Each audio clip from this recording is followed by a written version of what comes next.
How to withdraw from Axiom Trade. First, go to the Axiom Trade website or app and log in to your account using your credentials. Once logged in, navigate to your dashboard. Then find and click Withdraw or Withdrawal from the menu. Then, choose your preferred withdrawal method like bank transfer, e-wallet, crypto, or whatever options are available in your region.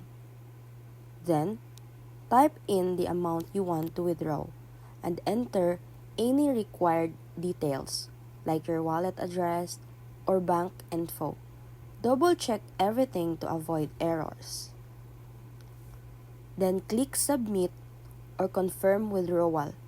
You might receive verification email or code. Make sure to complete that step. Withdrawals usually take anywhere from a few hours to a few days, depending on your chosen method. And that's it.